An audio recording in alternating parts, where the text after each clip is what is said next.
Vamos lá resolver essa questão de literatura do Enem 2014, terceira aplicação.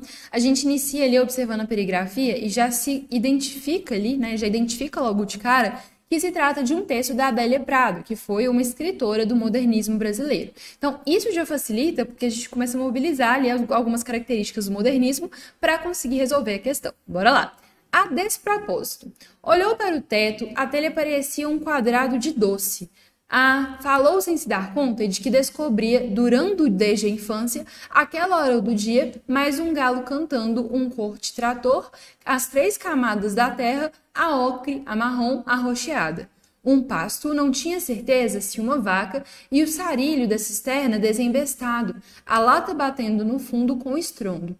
Quando insistiram, vem jantar que esfria, ele foi e disse antes de comer. Qualidade de telha é essa de antigamente. Então, bora lá para a gente poder identificar o que a questão quer da gente, que quer que a gente analise aí. A poesia brasileira sofreu importantes transformações após a Semana de 1922, sendo a aproximação com a prosa uma das mais significativas.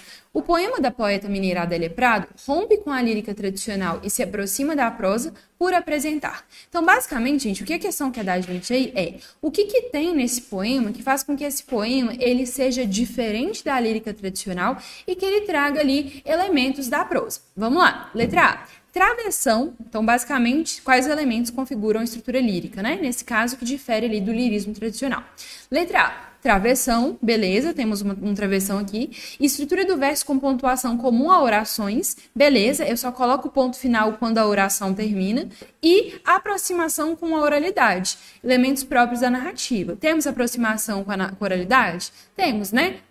Qualidade dele é essas de antigamente, é essas, né? O essas no plural aqui, isso aqui é uma marca da oralidade. Ok, então aqui a gente já tem logo de cara o nosso gabarito, né? Os elementos da narrativa presentes no poema vão conferir a esse poema essa questão específica, né? Esse trajar específico. Então, o poema ele não é simplesmente aquele poema de um soneto, né, antigo. Basicamente, é um poema que é todo reconfigurado. Então, a configuração do lirismo, a partir das travessões, pontos finais, vírgulas e elementos típicos da prosa, vão trazer a esse poema da semana de 22, né, ou aquele poema que vem de um contexto de semana de 22, uma nova realidade, né? Uma nova configuração em termos aí estruturais.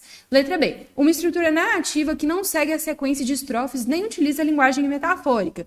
Galera, aqui a gente tem um extrator de interpretação indevida, né? Por quê? A estrutura do poema, de fato, não obedece à segmentação de estrofes e a estruturação em versos ainda é um fator que remete à lírica tradicional. Então, assim, quando a gente tem aí uma estrutura narrativa que não segue a sequência de estrofes, nem utiliza a linguagem metafórica, isso daqui, olha, não está distando, né, da lírica tradicional. A gente ainda tem estrofes, tudo bem? E tendo estrofes, a gente tem a lírica tradicional.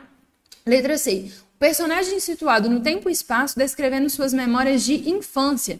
Galera, muito cuidado aqui em relação a isso. Por quê? A ambientação em tempo e espaço não é um fator da ruptura da lírica tradicional.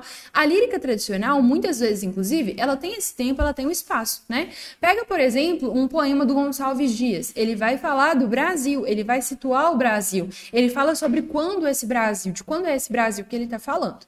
Letra D, discurso direto e indireto, alternados na voz do eu lírico e localização espacial. Nesse caso aqui, a gente tem uma alternância entre tipos de discurso que não é um fator de ruptura à lírica tradicional, né? Então, discurso direto e indireto, ele pode estar na lírica tradicional, ok? O problema aqui é o indireto, né? E a ideia de que essa voz que se alterna não é a voz do eu lírico, né? Principalmente o discurso aqui indireto, quando tem vem jantar que esfria, isso daqui não é a voz do eu lírico, né? É a voz de um outro personagem. E por fim, a letra E. Narrador em primeira pessoa, linguagem discursiva e elementos descritivos. Aqui a gente tem um distrator de conhecimento prévio. Por quê? A descrição, o uso discursivo da linguagem e o narrador em primeira pessoa, apesar de remeterem à prosa, não são características de ruptura da estrutura poética tradicional. Por quê? A estrutura poética tradicional, ela pode ter elementos descritivos, tudo bem? Então a gente tem que tomar cuidado aí, porque esse último daqui faz com que essa letra esteja errada. Essa é uma questão, gente, nível difícil, né? Acertá-la demanda aí bastante cuidado, bastante cautela na análise da questão. De toda forma, eu espero que você tenha entendido a resolução. Um beijo e até a próxima questão. Tchau, tchau!